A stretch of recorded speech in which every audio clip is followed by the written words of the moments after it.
This video is about cricket and Krishna consciousness. Now you may be wondering, what do those two things have in common? Well, we'll see. See, it all started this evening. I was having a look at my phone and I saw a message from my brother. He said, "Wow, wasn't that cricket final a great game? Wasn't it so exciting?" So I thought, okay, let me go on YouTube and check out the highlights. And today I'm going to give you the highlights of the highlights and also share with you how it reminded me of Krishna consciousness. Alright, now you may not know how cricket works because you could be from a slightly uneducated place, like America. In which case I'll give you the real basics so that you understand what's going on. Okay, the basic idea of the game in cricket is to score as many runs as possible. You score a run by hitting the ball and running to the other end of the pitch in the middle of the field. Or, to get more runs at once, you can hit it over the boundary or across the boundary. So that's the basics. So in the World Cup final, New Zealand batted first, so they got 242 runs, which means that if England wants to win, they have to get 243 runs, and they get 50 overs to do it. So basically, an over is 6 balls, 6 times when the bowler throws the ball or bowls the ball at the batter, and he gets a chance to hit at it. So 6 times 50 basically. So that's about maths 300 balls to go for. Alrighty, so that was the situation. So let's just play the tape and we'll run you through it. Slow ball. Now then. Okay, so now this is England. They've started batting, and by this time they've already got 220 runs and 7 guys have gone out, so that means that they've only got 3 batters left. If the next 3 batters go out, that's the end of the game. And it's 48th over, so there's only about 2 overs left, like 12 balls left. Now this was pretty cool, this part. I just thought I'd share this because what happens is if the ball goes over the boundary, they get 6 runs. But if you catch it, they're out. Now this guy, he's right on the boundary. I'll just see if I can pause it. It's Trent bowled again. Is this it? Okay, he's caught the ball before it's gone over the boundary, but as you can see, he's about to fall over the boundary. Now if he can throw that ball back so the other guy can catch it, the guy will be out. But if he steps on this boundary rope before he throws the ball back, the guy still gets his runs. So let's have a quick pause here and see what happens. Oh look, he can't quite catch it, but he'd stepped on the boundary before he threw the ball back. So this guy, he did catch the ball, but unfortunately that guy had already stepped over the boundary. So the batter was very happy, as you'll see here. He got 6 runs. So that means that England is doing pretty well. Let's skip to the end of the batting. Alright, so now there's only 4 balls left in the game, and England needs to get 15 runs. It's not that easy. It is possible if they hit it over the boundary 3 times, but that doesn't usually happen. Let's see what happened in this game. So, on the money, but it's out boom. of the ground, is it? This one's right over the boundary, gets 6 runs. Wow, now only 9 runs left. Next one. Can he give the strike away? Okay, he hits it on the ground. The fielder picks it up. They're running like crazy, so he runs to one end and runs back. That means he's going to get 2 runs.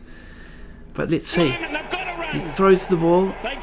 Now, the idea is that he wants to, the batsman, the blue guy, he wants to get back across this line before the ball comes and knocks over the sticks.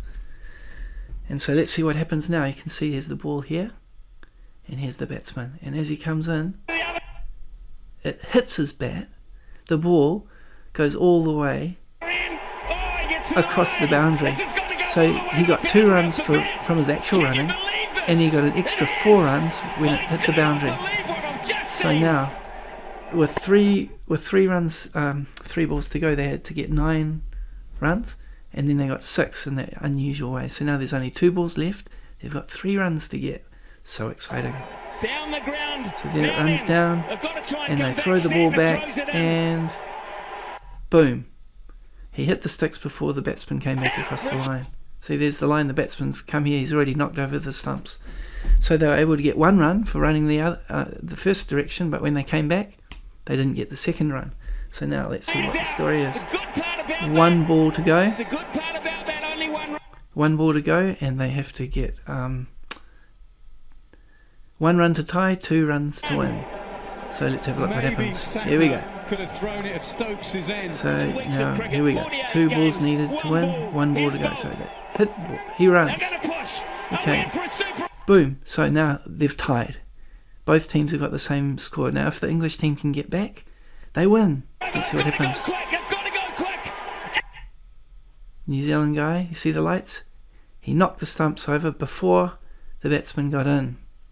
So that means that it is a tie. I'm sure he's out. We're going to a super over. Team score. Alright, so after 50 overs, 300 balls, the teams were tied, exactly the same score. Okay, so that means that they have this special thing called a super over. Never heard of it before because it never happens, which makes it even more exciting. But it's like in soccer when you have a penalty shootout, okay? So you get, each team gets 6 balls each. If 2 batsmen get out, that's the end of the game for that team, end of the innings, and basically whoever gets the most runs wins, and you only get 6 balls. Okay, so keeping it real simple. England batted first. He gets it in a gap. He gets a And- boundary. 15 off the super over. Okay, so England got 15 runs off their 6 balls, and now New Zealand has to get 16 to win. So the game, goes on. New Zealand gets a few runs and so on. So now we've got 2 balls needed from 1 ball. I skipped over all the other 5. This is the last ball of the game. So it's almost the same as what happened with England at the end of the normal game, where it's the last ball, they need to get 2 runs. So let's see what happens. Dun, dun, dun. He hits it. Okay, he runs, so he's going to get down to the one. He knows, got it back to the other end. Boom. Let's just rewind that slightly if I can. How do I do that? You'll see. Did he make it or not? The keeper's in. Oh, look, the wicketkeeper's already got the ball. He already knocked over the stumps before he got his bat over the line. New Zealand guy's out. They only got 1 run, and that means that England wins. In fact, it looks like they actually tied in terms of getting the same number of runs, but because England got more balls over the boundary, they win. So it was just the closest, most exciting game ever. Won the World Cup by the barest of margins. By the barest of all margins. Absolute ecstasy for England. Yeah, so they even got the same score, but because England had got more boundaries, so it was an incredibly close game, right? So now I've just spent the whole 8 minutes explaining this game. I hope you found that interesting. What has this got to do with Krishna consciousness? Well, let me explain my thinking on this. So this exciting game made me think of Krishna's pastimes and how Krishna arranges it so that he makes it interesting. It's not like Krishna just turns up and kills the demon and there's no fight or no battle. Just like in the cricket game, if one team comes and they beat the other team by a big margin, it's obvious who's going to win from a long, long time. It's no fun in it. But when it's so close, right up to the last minute, you don't know who's going to win. Are they going to win? Then it makes it interesting. So you think about like Lord Nrsingadev when he's fighting Hiranyakashipu. He plays with him, like they say that Lord Nrsingadev's like a cat playing with a bird or with a mouse. He's sort of toying with him so that sometimes, think, oh no, maybe Hiranyakashipu will win. He seems to have the upper hand. And then, Hiranyakashipu, Nrsingadev finally, wins the day. Or prior to that we had Lord Varaha, he'll dive into the ocean. And then, where has he gone? What happened? And then, whoomph, up he comes. There's that suspense and that excitement that comes.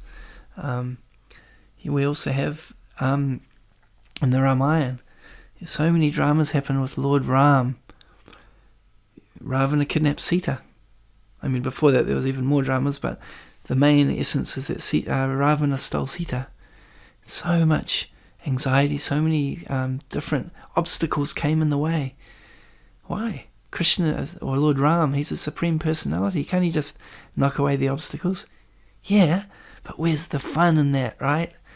It's like a game. Krishna gets pleasure just like we get pleasure watching an exciting game where we're not sure what's going to happen. We get a lot of excitement when we watch a movie. How's the hero going to escape from this dangerous situation? The famous cliffhanger.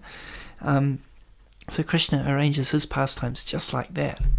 He makes them so that, what will happen? You can imagine going to Krishna's pastimes now, when Krishna was picked up by Bakasura and taken up into the sky. How would have the Cowhead Boys felt, or the other gopis and gopas? Oh no, what's happened to Krishna? He's been swallowed by this bird. Or my personal favourite is the Kaliya pastime, because in that particular pastime, Krishna disappears. And we wonder, what happened? Just like first he jumps into the poison river, and we don't see him. And then we see him.